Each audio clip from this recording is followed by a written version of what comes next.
Hello everyone, एक बार फिर से आप सभी का स्वागत है एनवायरनमेंट की क्विक रिवीजन सीरीज़ में। जैसा कि हमने कहा था लास्ट वीडियो आपको यहाँ पर देनी थी।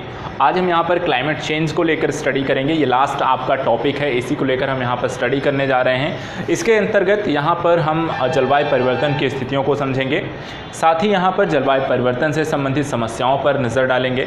उससे संबंधित किस तरीके से क्या प्रॉब्लम्स क्रिएट होती हैं उनको देखा जाएगा, उनको रोकने संबंधी उपायों की चर्चा की जाएगी और साथ ही साथ कुछ वहाँ पर बेसिक जो टर्मिनोलॉजी हैं वो सारी की, अर्थात जलवायु परिवर्तन से संबंधित एक होलिस्टिक अप्रोच के अंतर्गत ये लास्ट वीडियो आपको क्विक रिवीजन सीरीज़ के अंतर्गत प्रोवाइड किया जा रहा है। और इसके साथ आपका एनवायरनमेंट का quick revision series 10 video lecture series में आपको कंप्लीट कर दिया गया है।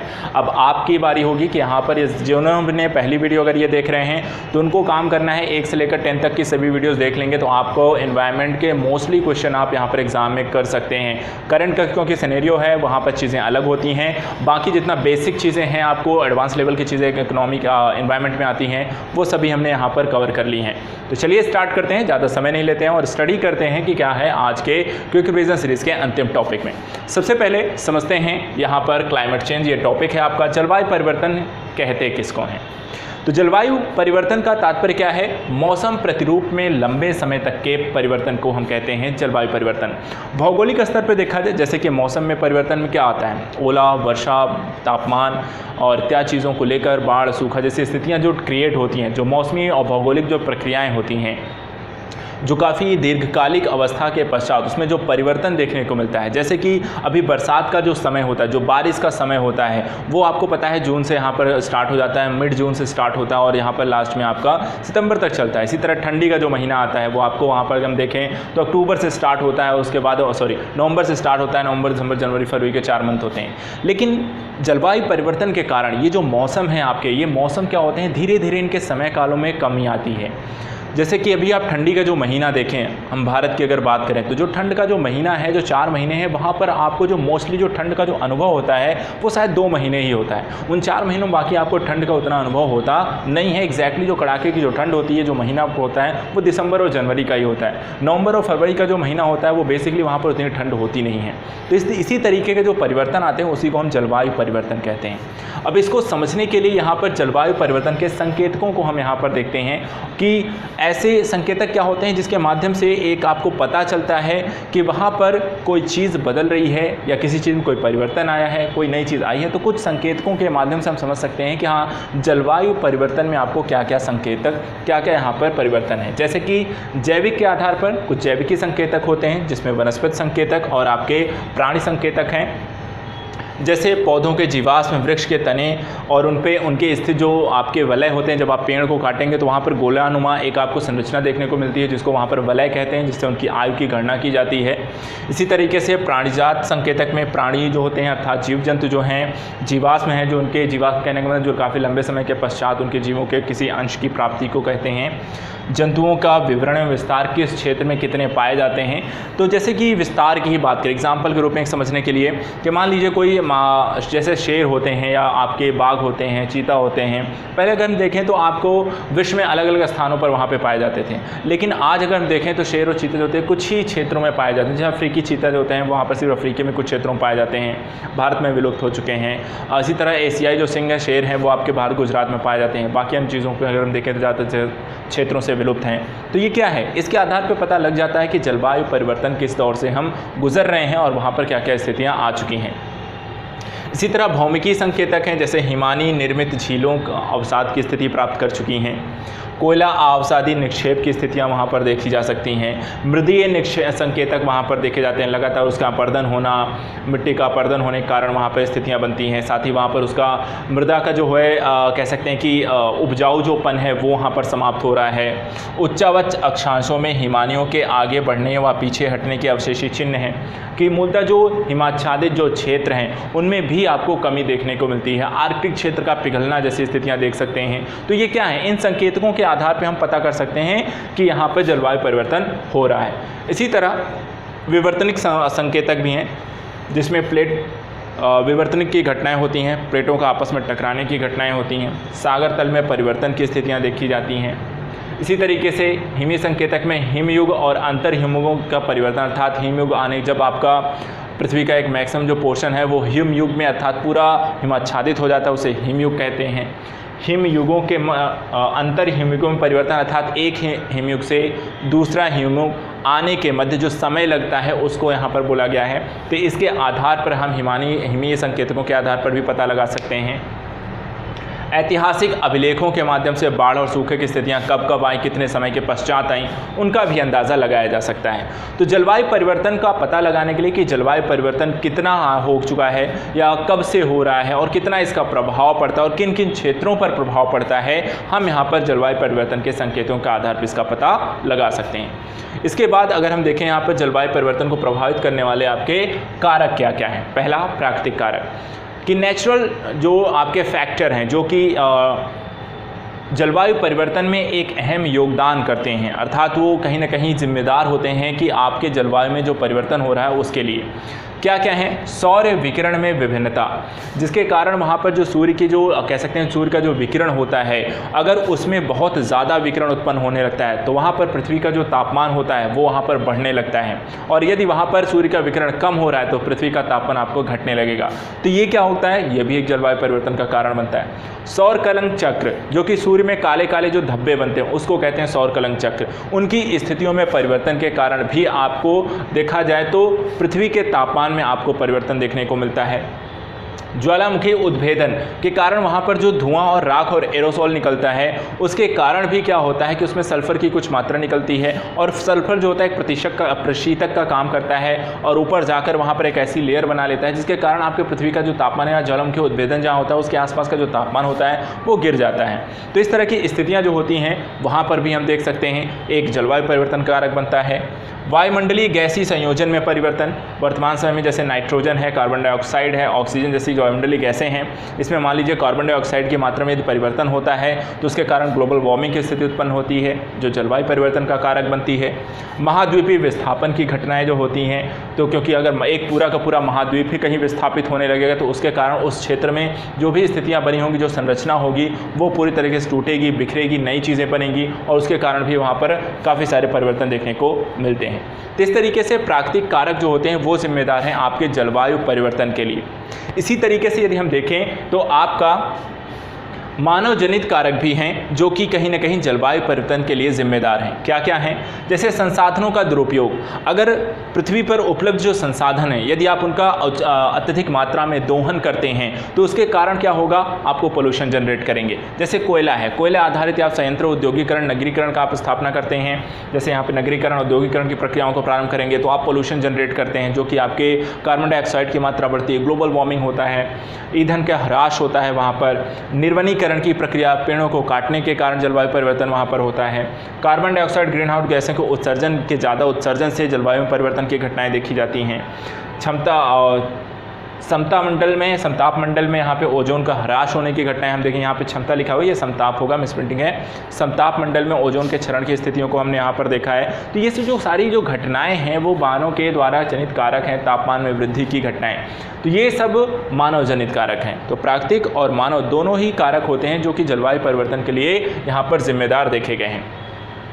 जलवायु परिवर्तन का मानव एवं पारितंत्रों का प्रभाव क्या पड़ता है। अभी तो हमने देखा कि कारक क्या हैं, किस तरीके से जलवायु परिवर्तन के क्या संकेतक हैं और जलवायु जो परिवर्तन हो रहा है उसके लिए जिम्मेदार कौन है, मानव है और प्रकृति, दोनों ही इसके लिए जिम्मेदार होते हैं।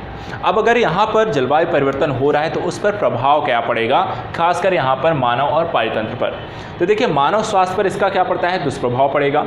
इसके साथ साथ कृषि, भोजन सुरक्षा, आहार गुणवत्ता पर वहाँ प्रभाव पड़ेगा, क्योंकि अच्छी गुणवत्ता युक्त तो भूमि नहीं होगी तो अच्छा उत्पादन नहीं होगा, समुचित मात्रा में उत्पादन नहीं होगा तो सबके लिए आहार की जो होती समस्याएं उत्पन्न हो जाएंगी। पारितंत्र यहाँ पर जैन है, जैव विविधता पर प्रभाव पड़ेगा, नष्ट होंगे, विलगित होंगे, अलग होंगे और वहाँ पर साथ साथ उनके क्षेत्र में कमी आएगी। जल दूषित होगा तो पीने योग्य पानी आपको नहीं मिलेगा, ग्लेशियर पिघल जाएंगे तो वहाँ पर आपके समुद्री जल स्तर का बढ़ना होगा, वायुमंडल एवं सामुद्रिक तापमान में वृद्धि होगी और भूमि संसाधन पर इसका दुष्प्रभाव पड़ेगा। तो ये सारे जो कारक हैं यहाँ पर हमको देखने को मिलते हैं जो कि कहीं ना कहीं आपके भविष्य के लिए एक बहुत ही कह सकते हैं विकट समस्या उत्पन्न कर सकते हैं, जो कि क्योंकि समुद्री जल स्तर का बढ़ना है तो उसके आसपास जो शहर होंगे वहाँ पर बाढ़ की स्थितियाँ आ जाएंगी, वहाँ से लोगों का पलायन होगा अंदरूनी भागों में होगा, अंदरूनी भागों भागों में होगा तो वहाँ पर और नए तरीके जो संसाधन पहले थे उन पर ज़्यादा दबाव पड़ेगा। तो इस तरीके से काफ़ी सारी समस्याएं आपको यहाँ पर देखने को मिल सकती हैं। इसके साथ साथ यहाँ पर अगर हम देखें तो अत्यंत कठोर मौसमी घटनाएं हो सकती हैं कि बार बार जो होता है सूखा आना, या फिर आपको अगर हम देखें तो बाढ़ की घटनाएं, बहुत ज़्यादा ओला या बारिश पड़ना, चक्रवात आने, तो इस तरह कठोर मौसमी घटनाएं भी हो सकती हैं। वैश्विक तापमान की समस्या बढ़ती, ग्लोबल वार्मिंग इफेक्ट ज़्यादा हो सकता है, जिसके कारण आपका तापमान जो होता है वर्ष भर ज़्यादा गर्म बना रह सकता है, जो दिन होंगे वो ज़्यादा गर्म होंगे, तो वहाँ पर आपको समस्याएँ उत्पन्न हो सकती हैं। हरित गृह प्रभाव, ग्रीन हाउस गैसें, जैसे कि आपका यहाँ मीथेन है, नाइट्रस ऑक्साइड है, क्लोरोफ्लोरोकार्बन है, कार्बन डाइऑक्साइड है, जलवाष्प है, आपका हाइड्रोफ्लोरोकार्बन है, आपका PFCs है, SF6 है, सल्फर हेक्साफ्लोराइड है। ये सारी जो चीज़ें हैं ये आपको कहीं ना कहीं प्रॉब्लम क्रिएट करेंगी। ग्रीन हाउस गैसों के कारण आपके इनका उत्सर्जन होगा, ये वायुमंडल में जाएंगी तो वहाँ पर आपको क्या करेंगे, एक आपको ग्लोबल वार्मिंग इफेक्ट कारण एक लेयर क्रिएट करती हैं, जिसके कारण आपको जो पृथ्वी का ऊष्मन होता है वो धीरे धीरे बढ़ने लगता है, और जब पृथ्वी का ऊष्मन बढ़ता है तो उसी कारण वहाँ पर तापमान में वृद्धि होती है। तो ये सारी घटनाएं जो होते हैं वो जलवायु परिवर्तन की एक बहुत बड़ी है। तो गैसों के वैश्विक तापमान की जो क्षमता है, ये जो गैसें हमने यहाँ पर देखी, इनके गैसों की वैश्विक तापमान की क्षमता कैसी है। तो देखिए यहाँ पर समय के साथ वैश्विक तापमान पर उसका हरित गृह प्रभाव, तो गैसों की वैश्विक तापमान क्षमता किस पर निर्भर करती है, तो दो चीज़ों पर निर्भर करती है। पहला, समय के साथ वैश्विक तापमान पर उसका हरित गृह प्रभाव, समय के साथ वैश्विक तापमान पर उसका हरित गृह प्रभाव। दूसरा, एक निश्चित समय में उस गैस की कार्बन डाइऑक्साइड कुल ताप अवशोषण की क्षमता। इन दोनों के आधार पर हम ये पता कर सकते हैं कि किसी भी गैस की यहाँ पर वैश्विक तापमान क्षमता कितनी है, वो कितना इफेक्ट डाल सकती है आपको, कि आपको किस तरीके से वैश्विक तापमान को प्रभावित कर सकती है, नेगेटिविटी कैसे क्रिएट कर सकती है तापमान में वृद्धि के कारण। तो वो सारी जो चीज़ें आपको देखने को मिलती हैं वो आपको यहीं पर देखने को मिलती हैं गैसों के वैश्विक तापमान में। और जो गैसें कौन सी गैसें, इनके कारण ये हैं आपकी ग्रीन हाउस गैसेस। कभी कभी आपको क्वेश्चन ये भी पूछा जाता है कि ग्रीन हाउस गैसेस कौन कौन सी हैं, तो इन नामों को आपको ध्यान में रखना है। ये सारी आपकी कौन सी हैं, ग्रीन हाउस गैसेस हैं यहाँ पर। इसके बाद यहाँ पर उन्हीं ग्रीन हाउस गैसेस का इफेक्ट यहाँ पर दिखाया गया है, जैसे कार्बन डाइऑक्साइड का मात्रा 65% यहाँ पर है। इसके साथ साथ आपको मीथेन है जिसका 16% है, आपका कार्बन डाइऑक्साइड है, कार्बन और साथ ही नाइट्रोजन और अन्य जो उत्पाद हैं उन सभी को मिलाकर यहाँ पर अगर हम देखें तो ये सारी जो गैसेस हैं इनका यहाँ पर योगदान इतने % यहाँ पर दिखाई देता है। अर्थात 100% में सर्वाधिक जो योगदान है वैश्विक तापमान में किसका है, कार्बन डाइऑक्साइड का। इसके बाद अगर हम देखें तो यहाँ पर आपके जो कार्बन डाइऑक्साइड वो मात्रा जो कि फॉरेस्ट में जलाई जाती है, मीथेन इसमें आएगी, नाइट्रोजन ऑक्साइड आती है जिसका 6% योगदान है और मीथेन का 16% योगदान है। इसी तरीके से अगर हम देखें तो विभिन्न आर्थिक क्षेत्रों के द्वारा वैश्विक उत्सर्जन हरित गृह गैसों का, तो इसमें देखिए जो इलेक्ट्रिसिटी है, हीट पॉल्यूशन है, 25% का योगदान है। इसी तरीके से एग्रीकल्चर का और फॉरेस्ट्री और लेबर अन्य चीज़ों का है 24% है, ट्रांसपोर्ट 14 है, इंडस्ट्री 21 है, अदर एनर्जी 10% है यहाँ पर। साथ ही यहाँ पर फ्लशिंग एल्युमिनियम सेक्टर्स को लेकर, इंडस्ट्रियल को लेकर भी यहाँ पर पॉइंट दिए गए हैं। तो ये बेसिकली डाटा हैं जिनको आप देख सकते हैं। बाकी तीसरा जो डाटा इसमें दिया है देशों के द्वारा वैश्विक उत्सर्जन की प्रवृत्ति को लेकर, तो इसमें देखिए सबसे ज़्यादा किस देश के द्वारा यहाँ पर वैश्विक तापमान में किसका सबसे ज़्यादा योगदान है उत्सर्जन को लेकर। तो देखिए इसको हम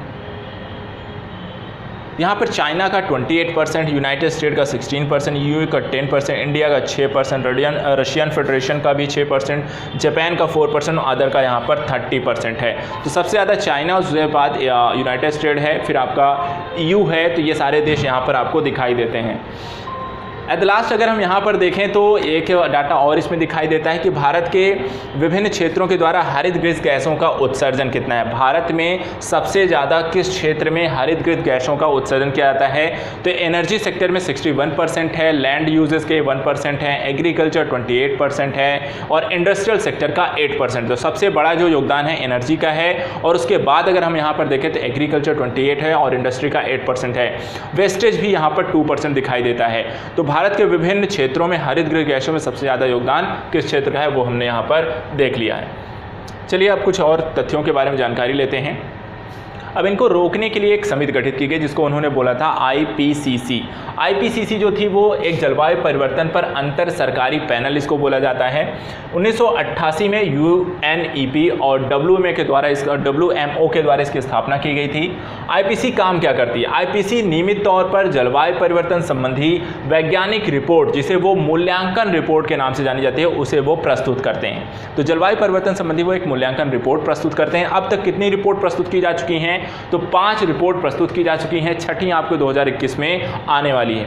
तो इन 5 रिपोर्ट में क्या क्या कहा गया है उसको देख लीजिए। प्रथम रिपोर्ट 1990 में आई और इसमें यहाँ पर जलवायु परिवर्तन को एक चुनौती के रूप में रेखांकित किया गया था। दूसरी रिपोर्ट 1995 में आई जिसमें उन्होंने क्योटो प्रोटोकॉल समझौते के लिए सामग्री को उपलब्ध कराया कि क्या समझौते हो सकते हैं, किन किन आधारों पर हो सकते हैं। तृतीय रिपोर्ट 2001 में आई और यहाँ पर अतीत, वर्तमान और भविष्य के जलवायु परिवर्तन का आकलन प्रस्तुत किया गया।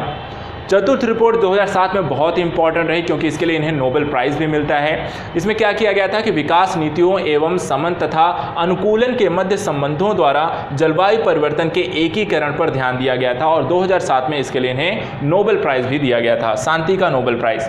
पांचवी रिपोर्ट 19 लिखा हुआ है, यहाँ पे 2013 होगा। 2013-14 में प्रस्तुत की गई जिसमें मानवीय क्रियाकलाप का 50 वर्षों पर जलवायु पर क्या प्रभाव पड़ा है उसका एक बहुत ही डिटेल्ड में यहाँ पर खाका प्रस्तुत किया गया था। ऐसी 4 से 5 रिपोर्ट्स उन्होंने प्रस्तुत की थी। उसके भाग के रूप में 5वीं रिपोर्ट में 4-5 भाग उन्होंने प्रस्तुत किए थे और उसमें सभी संकलन उन्होंने डाले थे कितना दुष्प्रभाव इस पर पड़ा है। छठी जो रिपोर्ट आनी है अंतिम रूप इसको दिया जाएगा 2021 तक ये आएगी। तो इस तरीके से इन्होंने जलवायु परिवर्तन को लेकर अलग अलग समय कालों में किस तरीके से क्या परिवर्तन हुए हैं, उसका क्या दुष्प्रभाव पड़ेगा, क्या प्रोग्राम किया जा सकता है, कितना दुष्प्रभाव पड़ेगा और किन क्षेत्रों पड़ेगा, उसका एक आकलन रिपोर्ट ये प्रस्तुत हमेशा करते हैं। इसी के आधार पर विभिन्न प्रकार के जो सम्मेलन होते हैं जलवायु परिवर्तन को लेकर, वहाँ पर उन्हीं चीज़ों को रोकने संबंधी समझौते किए जाते हैं, प्रयास किए जाते हैं।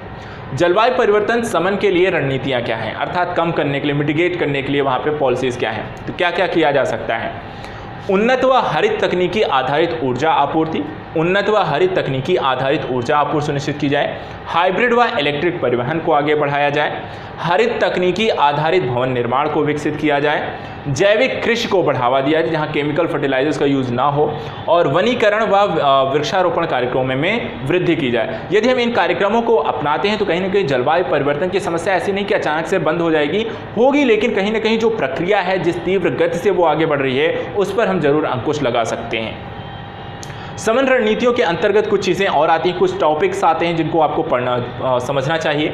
सबसे पहले समन रणनीतियों में हमें जीवाश्म ईंधन के प्रयोग में कमी लानी है। जो पेट्रोल है, आपका कोयला है, इनमें हमें इनको कम करना है, इनके प्रयोग में कमी लानी है। इसके साथ साथ कार्बन कैप्चरिंग व अधिग्रहण की प्रक्रिया को विकसित कर सकते हैं। तो कार्बन कैप्चरिंग व अधिग्रहण की प्रक्रिया क्या है? इसका तात्पर्य होता है कार्बन के रूपों को ग्रहण कर लंबे समय तक संग्रहित करने की जो घटना है उसी को आप कार्बन कैप्चरिंग व अधिग्रहण की प्रक्रिया कहते हैं। कार्बन कैप्चरिंग जहाँ पर कार्बन के रूपों को ग्रहण करके लंबे समय तक संग्रहित करते हैं और इस पूरी प्रक्रिया को जहाँ पर अधिग्रहण किया जाता है और जो कार्बन को संग्रहित करने की जो पूरी प्रक्रिया उसको हम कार्बन अधिग्रहण की स्थिति कहते हैं। यहाँ पर एक पॉइंट और आता है, कार्बन सिंक। कार्बन सिंक का मतलब होता है कार्बन अवशोषण की स्थिति, कि कितनी मात्रा में हम कार्बन को अवशोषित कर सकते हैं, उसको बोला जाता है कार्बन सिंक। और इसके लिए तत्वों की पहचान भी की जाती है कि कार्बन सिंक के रूप में कौन काम कर सकता है। जैसे कि समुद्री जलवायु है, समुद्री आपका क्षेत्र है, पेड़ पौधे हैं, ये कार्बन सिंक के रूप में काम करते हैं।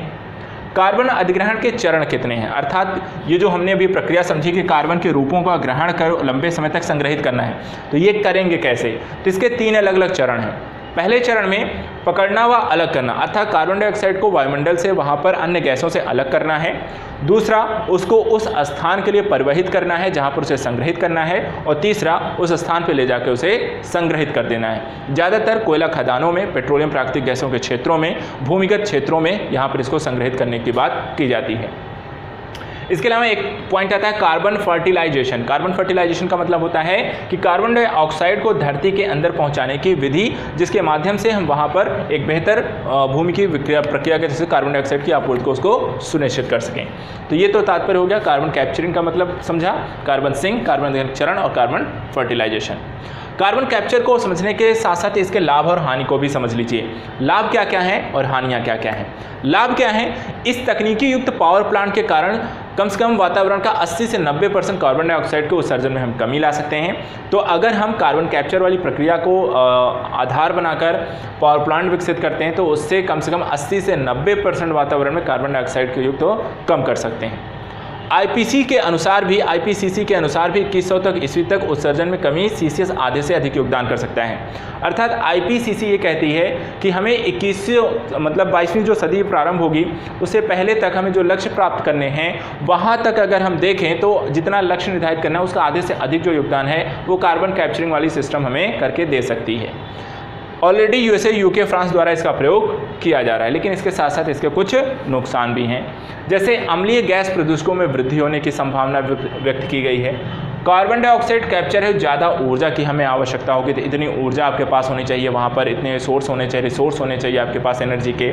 और कार्बन डाइऑक्साइड का हिसाब व वाटर टेबल में मिलने और मानव तथा जंतुओं के दम घुटने के, अगर कहा गया कि कार्बन डाइऑक्साइड का जो कह सकते हैं कि हिसाब कैसे रखना है, कितनी मात्रा तक उसे दबाना है और कहाँ रखना है। कहीं मान लीजिए यदि कार्बन डाइऑक्साइड की जो मात्रा है वो अगर वाटर लेवल के साथ वहाँ पर मिक्स हो जाती है, पानी में कहीं उसकी मात्रा अगर बढ़ती है तो वहाँ पर कहीं ना कहीं आपको दम घुटने जैसी समस्याएं उत्पन्न हो सकती है, पीने का पानी जो होता है योग्य नहीं रह जाएगा। तो ये कुछ समस्याएँ यहाँ पर कार्बन कैप्चर के स्तर पर देखी गई। कुछ अन्य तथ्य भी यहाँ पर आते हैं, जैसे कि यहाँ पर ग्रीन, ये ग्रीस लिखा हुआ है, यहाँ पे ग्रीन कार्बन होगा। तो ग्रीन कार्बन क्या होता है उसको समझ लीजिए। ग्रीन कार्बन का मतलब होता है प्रकाश संश्लेषण की क्रिया के द्वारा वातावरण के कार्बन डाइऑक्साइड से जो कार्बन निकालकर पौधों एवं मिट्टी में संग्रहित हो जाता है। ठीक है, एक बार फिर समझ लीजिए। प्रकाश संश्लेषण की क्रिया द्वारा वातावरण के कार्बन डाइऑक्साइड से जो कार्बन निकलकर पौधों एवं मिट्टी में संग्रहित हो जाता है उसे क्या बोला जाता है? Green carbon. ब्लू कार्बन क्या होता है? वायुमंडल कार्बन जब तटीय एवं समुद्री पारतंत्रों में जमा हो जाती है तो उसे हम कहते हैं ब्लू कार्बन। तो जब पेड़ पौधों में वहाँ पे संग्रहित हो जाए कार्बन डाइऑक्साइड तो उसे हम ग्रीन कार्बन कहेंगे। जब समुद्री तट और तटीय पारतंत्रों में वो कार्बन जो होता है आपका संग्रहित हो तो उसे हम ब्लू कार्बन कहेंगे।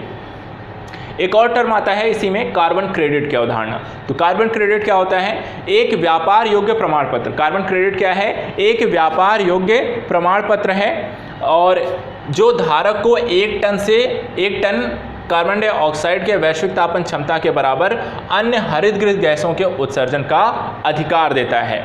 तो यहाँ पर 1 टन कार्बन डाइऑक्साइड के वैश्विक तापन क्षमता के बराबर अन्य हरितगृह गैसों के उत्सर्जन का अधिकार देता है कौन?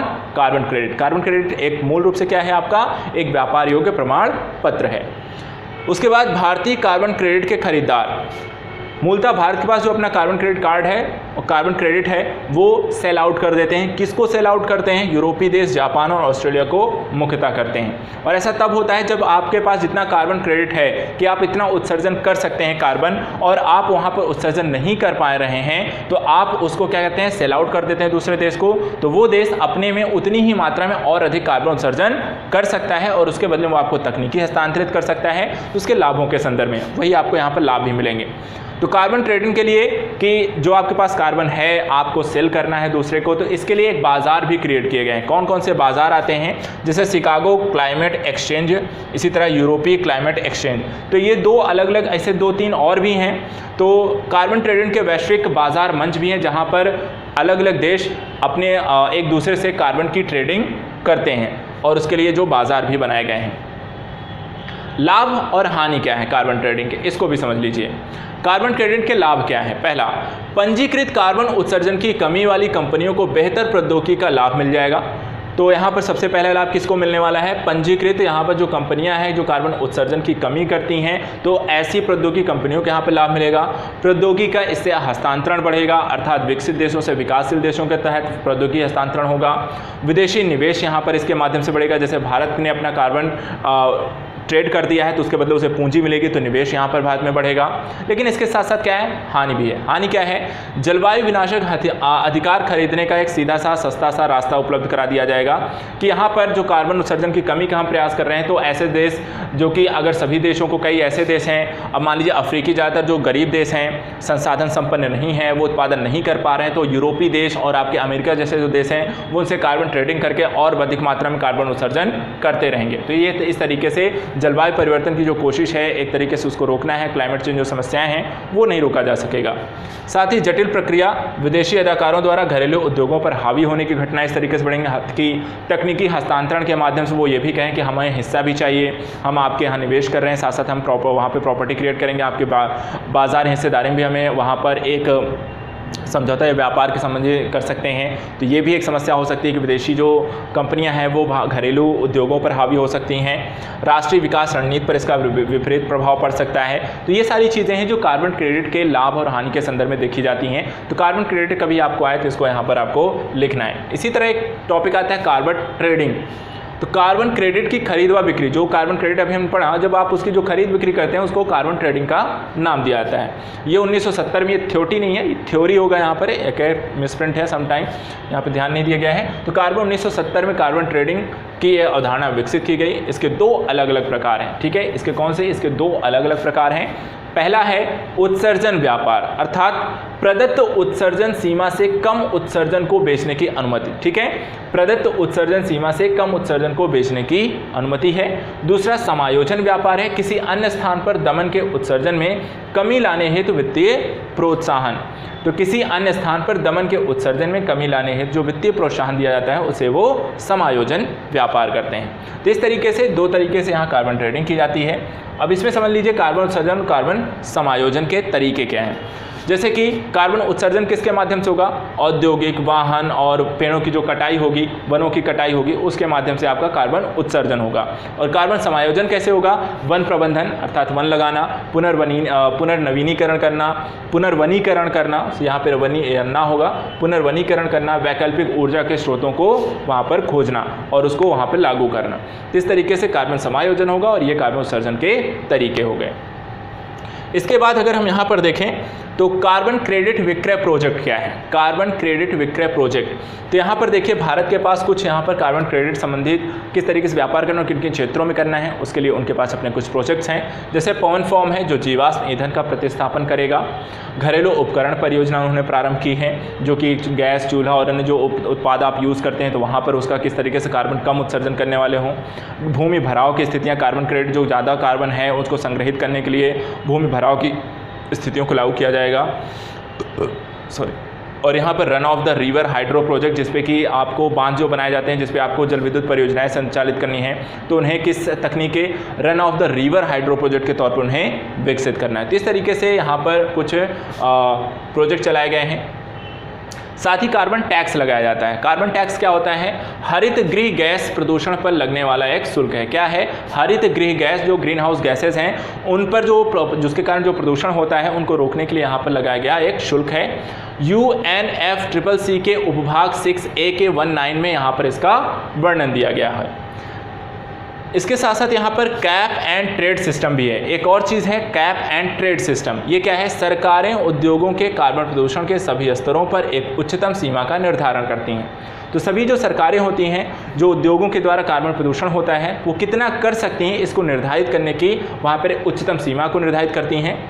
विभिन्न वर्षों में उच्चतम सीमा को घटाया जाता है कि आज 100 रखा है, अगले साल आप 90 करेंगे, फिर उसके अगले साल 80 करेंगे। तो इस तरह से लगातार घटाया जाता है ताकि प्रदूषण कटौती के लक्ष्य को प्राप्त किया जा सके।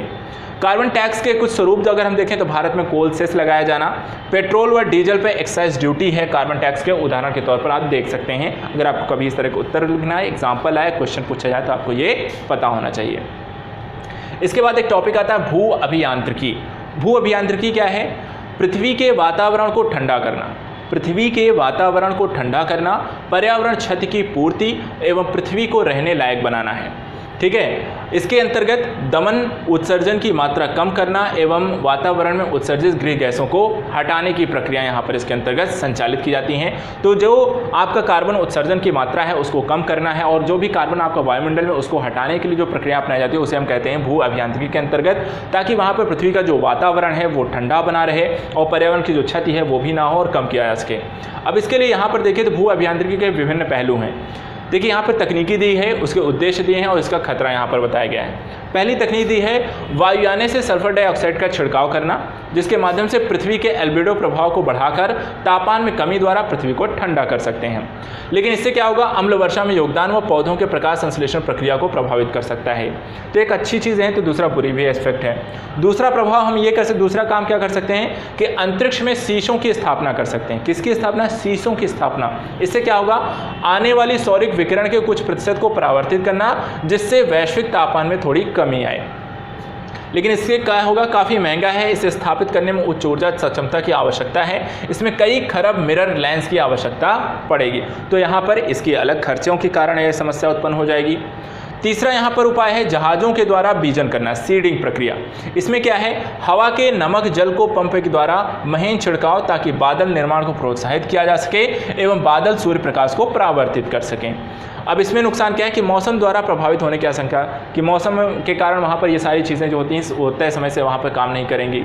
और आपका क्या कर सकते हैं, कृत्रिम पेड़ लगा सकते हैं। क्या कर सकते हैं, कृत्रिम पेड़ लगा सकते हैं वातावरण में कार्बन डाइऑक्साइड को सोखने और ज़मीन के अंदर उसे दबाने के लिए। लेकिन इस हेतु तकनीक अभी तक उपलब्ध नहीं है, इस हेतु कई हज़ार और लाखों मशीन की आवश्यकता पड़ेगी। तो इसमें अलग समस्याएं हैं। और एक उपाय है आयरन फर्टिलाइजेशन। क्या है आयरन फर्टिलाइजेशन? इसमें क्या है, समुद्री सूक्ष्म शैवाल की वृद्धि को प्रोत्साहित करना, जो वृद्धि के दौरान कार्बन डाइऑक्साइड का अवशोषण करें। क्या करना है, समुद्री सूक्ष्म शैवाल की वृद्धि को प्रोत्साहित करना, जो वृद्धि के दौरान कार्बन डाइऑक्साइड का अवशोषण करें। लेकिन इससे समस्या क्या होगी, समुद्री पारितंत्र पर आयरन का प्रभाव अभी तक जानकारी नहीं है। माइक्रोबियल असंतुलन द्वारा इसके क्षति एवं नष्ट होने की आशंका जताई जा रही है। साथ ही लाइमस्टोन फर्टिलाइजेशन। लाइमस्टोन फर्टिलाइजेशन में कैल्शियम कार्बोनेट को समुद्री जल में मिलाकर समुद्र के कार्बन डाइऑक्साइड को अवशोषण क्षमता में हम वृद्धि कर सकते हैं। इसके साथ साथ लाइमस्टोन उत्खनन को उच्च रूप से विनाशी माना जाता है, या जल अपारदर्शिता में कमी ला सकता है। समुद्री धाराओं के चक्र के द्वारा इसमें धीमी होने की संभावना है के प्रभाव में कमी लाए। तो हर एक चीज़ को अगर हम देखें तो उसके प्लस और माइनस हैं। कुछ तकनीकों के द्वारा हम जलवायु परिवर्तन कम करने की कोशिश कर रहे हैं, लेकिन वही प्रक्रिया जलवायु परिवर्तन के दूसरे आयामों के लिए उचित नहीं है। कहीं ऊर्जा की समस्या है, कहीं आपके पैसों खर्च हैं, कहीं उसके पारितंत्र को नुकसान पहुंचाएगी, कहीं मौसम के द्वारा प्रभावित होगी। तो उसके अलग अलग यहाँ पे स्वरूप हम यहाँ पर देख रहे हैं। लास्ट एक चीज़ और है, उसको भी देख लेते हैं। लास्ट में एरोसोल जियो इंजीनियरिंग। इसमें भूमंडलीय तापमान को कम करते हैं, क्योंकि एरोसोल जो होता है प्रशीतक का काम करता है। मौसम द्वारा प्रभावित होने की आशंका इसमें भी है। तो ये सारी चीज़ें हमने देख ली। इसके बाद जलवायु परिवर्तन पर राष्ट्रीय कार्य योजना के अंतर्गत 8 राष्ट्रीय मिशन हैं, जिसमें 3 समन और 5 अनुकूलन हैं। तो भारत सरकार के द्वारा यहाँ पर कुछ प्रयास किए गए हैं, उसको भी देख लेते हैं। भारत सरकार ने जलवायु परिवर्तन की प्रक्रिया में अपना योगदान सुनिश्चित करने के लिए कुछ प्रयास किए हैं। पहला यहाँ पे जो प्रयास किया है राष्ट्रीय सोलर मिशन के रूप में। इसका उद्देश्य 2022 तक 20 गीगावाट सौर ऊर्जा का सृजन करना है, जिसे अब 100 गीगावाट कर दिया गया है। तो इसे बढ़ा दिया गया है। इसके बारे में हम पहले भी काफ़ी सारी चीज़ें पढ़ चुके हैं। इसमें नवीन और नवीकरण ऊर्जा मंत्रालय के द्वारा देखा जाएगा। दूसरा है राष्ट्रीय संवर्धित ऊर्जा दक्षता मिशन। इसमें क्या करेंगे, वर्ष 2020 तक 10,000 मेगावाट तक की ऊर्जा की बचत का लक्ष्य रखा गया है। ये कौन संभाल रहा है, विद्युत मंत्रालय देख रहा है। इसी तरीके से राष्ट्रीय सतत पर्यावरण मिशन। राष्ट्रीय सतत पर्यावरण मिशन भवनों में ऊर्जा बचत, सुधारों, ठोस अपशिष्ट प्रबंधन और सार्वजनिक परिवहन को सुनिश्चित करने का कार्य किया जाएगा। आवास एवं शहरी मंत्रालय के द्वारा इसे कार्य देखा जा रहा है इसे। इसके बाद आता है राष्ट्रीय जल मिशन। इसमें जल संरक्षण, जल की बर्बादी कम करने, राज्य के अंदर एवं बाहर उचित जल वितरण को सुनिश्चित करने का कार्य किया जाएगा। जल शक्ति मंत्रालय के द्वारा यह कार्य देखा जाएगा। हिमालयी पारितंत्र को टिकाऊ बनाने हेतु राष्ट्रीय मिशन। हिमालयी पारितंत्र को टिकाऊ बनाने हेतु राष्ट्रीय मिशन लॉन्च किया गया है। हिमालय के हिमनदों और पर्वतीय पारितंत्र को बनाए रखने और उनके सुरक्षा हेतु प्रबंधन के उपाय के करने के लिए यहाँ पर इसको विकसित किया गया है। ये पर्यावरण, वन एवं जलवायु परिवर्तन मंत्रालय के द्वारा विकसित किया गया है। इसी तरीके से राष्ट्रीय हरित भारत मिशन। राष्ट्रीय हरित भारत मिशन अगले 10 वर्षों में वन वृक्ष क्षेत्रों में 5 मिलियन हेक्टेयर को वृद्धि करना है, जिसमें पर्यावरण, वन और जलवायु परिवर्तन मंत्रालय इसको भी देख रहा है। राष्ट्रीय सतत कृषि मिशन, जिसमें सूखा प्रबंधन, जोखिम प्रबंधन व कृषि अनुसंधान को बढ़ावा देना है, जिसमें कृषि और किसान कल्याण मंत्रालय इसे देखेगा। इसी तरीके से राष्ट्रीय जलवायु परिवर्तन कार्य नीति ज्ञान मिशन, इसमें क्या किया जाएगा, जलवायु परिवर्तन की चुनौतियों और प्रतिक्रियाओं की पहचान करने और उनके लिए रणनीतिक ज्ञान की स्थिति को विकसित करने की। तो एक तरीके से देखा जाए तो इसे विज्ञान एवं प्रौद्योगिकी मंत्रालय कार्य करेगा। तो इसमें से अगर हम देखें तो मिशन समन पर आधारित है, मिशन अनुकूलन पर आधारित है। तो यहाँ पर ये सारी जो 8 योजनाएं हैं इनको ध्यान रखेगा। यदि आपको क्वेश्चन पूछा जाए कि जलवायु परिवर्तन संबंधित भारत सरकार के क्या क्या प्रयास हैं, तो आप इन प्रयासों को यहाँ पर लिख सकते हैं, आपको बहुत अच्छे नंबर यहाँ पर मिल सकते हैं। तो मेंस के पर्दे से काफ़ी इंपॉर्टेंट, साथ ही प्री के पर्दे से भी पूछे जा सकते हैं कौन सी योजना के तहत क्या क्या लक्ष्य रखे गए हैं और कौन से मंत्रालय इसे संभालते हैं। तो इसको यहाँ पर ध्यान से पढ़ लेना है। इसके बाद एक और है, भारत सरकार की एक संस्था INCCA के द्वारा एक द्वितीय मूल्यांकन 4x4 का मूल्यांकन 2030 यहाँ पर प्रस्तुत किया गया है। इसमें कुछ अलग अलग क्षेत्रों में जलवायु पैमाने, पर्यावरण पर अनुपानित प्रभाव और स्वास्थ्य पर इसके प्रभाव की यहाँ पर चर्चा करता है। तो एक एक करके इनको समझ लेते हैं ये क्या है। पहला है हिमालयी क्षेत्र। हिमालयी क्षेत्र में देखें तो इसमें बताइए इसका जलवायु पैमाना क्या है हिमालयी क्षेत्र का। 1970 की तुलना में 2030 तक तापमान में 1.7 डिग्री सेल्सियस से 2.2 डिग्री सेल्सियस तक की वृद्धि देखी गई है। साथ ही 1970 की तुलना में 2030 में जलवायु परिवर्तन तीव्रता में 2 से 12% की वृद्धि देखिए, काफ़ी बड़े स्तर पर परिवर्तन देखने को मिला है। अब इसके हिमालय पारतंत्र पर क्या प्रभाव पड़ा है? वनाग्नि और ग्लेशियर के पिघलने की घटनाएं देखी गई हैं। साथ ही ठंडे क्षेत्रों में वन कचरे, लकड़ी की समाप्ति के कारण ऊष्मा प्राप्ति में कठिनाई हो रही है। अत्यधिक बाढ़ के कारण भूस्खलन और इस कारण कृषि के क्षेत्र के प्रभावित होने के खाद्य उत्पादन पर प्रभाव पड़ रहा है और साथ ही साथ तापमान में वृद्धि के कारण लोगों की संख्या में भी वृद्धि हो रही है। तो ये तो बात हो गई आपके हिमालयी क्षेत्र की। इसी तरीके से पश्चिमी घाट के क्षेत्र को देखिए। 1970 की तुलना में 2030 में तापमान में 1.7 डिग्री सेल्सियस से 1.8 डिग्री सेल्सियस की वृद्धि हुई है। उत्तरी क्षेत्र ज़्यादा वर्षा का अनुभव करेगा जबकि दक्षिण क्षेत्र अप्रभावित रहेगा। पेरियार के विश्वतीय पर्वतीय वनों में वर्षण में कमी आएगी। अब यहाँ पर देखें पायतन पर इसका क्या प्रभाव पड़ेगा। नकदी फसलें जैसे कॉफ़ी एवं चाय पर विपरीत प्रभाव, वर्षण में वृद्धि के कारण बड़े पैमाने पर बाढ़ व मृदा अपरदन की घटनाएं देखने को मिलेंगी। इसी तरीके से स्वास्थ्य पर प्रभाव, बाढ़ के कारण रोगों एवं मृत्युओं की संख्या में वृद्धि होगी। नकदी फसलों पर नकारात्मक प्रभाव पड़ेगा, रोजगार में कमी आएगी और स्वास्थ्य एवं जीवन प्रत्याशा पर भी इसका दुष्प्रभाव ही पड़ेगा। इसके बाद आता है तटीय क्षेत्रों के बारे में जानकारी लेते हैं। तटीय क्षेत्रों के बारे में बोला गया है कि 1970 की तुलना में 2030 में पश्चिम तटीय तापमान 1.7 से 1.8 डिग्री सेल्सियस तक वृद्धि होगी। पूर्वी तट के सतह के हवा के वार्षिक तापमान में 1.6 से 2.1 डिग्री सेल्सियस की वृद्धि होगी। समूह सतह तापमान में वृद्धि होगी, वर्षण तीव्रता में वृद्धि होगी, समुद्र स्तर में वृद्धि होगी, चक्रवात एवं तूफानों की तीव्रता में वृद्धि खासकर पूर्वी तटों पर होगी। तो यहाँ पर काफ़ी सारी चीज़ों में समस्याएं उत्पन्न होने वाली हैं और इसके कारण नारियल के उत्पादन में कमी आएगी। समुद्री स्तर में वृद्धि से तटीय जल द्वारा अंदरूनी भूमि के क्षेत्रों में अतिक्रमण, जिससे कृषि एवं पीने योग्य ताजे जल की उपलब्धता प्रभावित होगी। समुद्री एवं ताजे जल की मछलियों के वितरण एवं उत्पादन में परिवर्तन होगा और आवासों एवं विशिष्ट पारितंत्रों के डूबना जैसे मैंग्रोव वनों की स्थितियों को देखने को मिलेगा। स्वास्थ्य पर प्रभाव की स्थिति की बात करें तो रोगों की संख्या में वृद्धि, मृत्यु दर में वृद्धि, कृषि, पर्यटन, मत्स्य पर प्रभाव, जीविकोपार्जन का खत्म होना, स्वास्थ्य एवं जीवन प्रत्याशा प्रभावित होगी। इसी तरीके समुद्री जल स्तर में वृद्धि से बाध्यकारी प्रवसन तथा तटीय आवासों की भी क्षति होगी।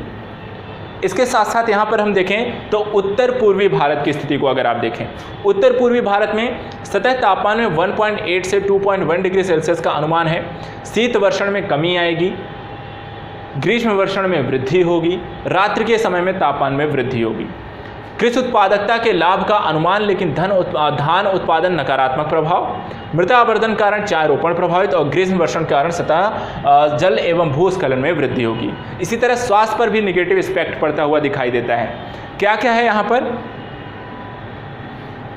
जैसे कि रोजगार क्षति एवं स्वास्थ्य पर विपरीत प्रभाव, तापमान एवं आर्द्रता में वृद्धि कारण मलेरिया जैसी बीमारियों में वृद्धि का अनुमान होगा।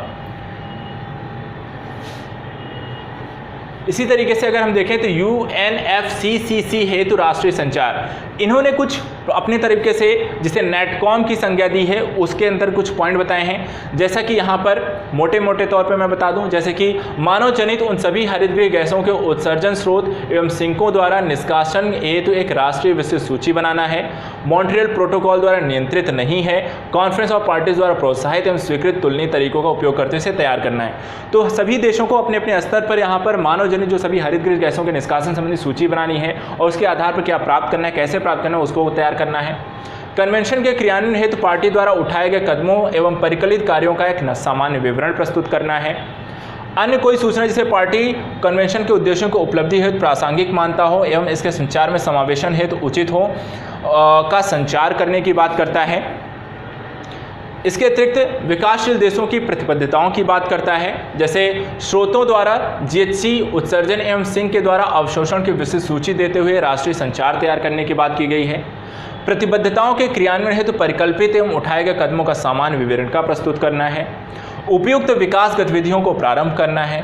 UNFCCC के अंतर्गत भारत की प्रतिबद्धता के क्रियान्वयन उद्देश्य विकसित करने हैं। साथ ही वायुमंडल में हरितगृह गैसों की सांद्रता का यहाँ पर स्थिरीकरण करना है।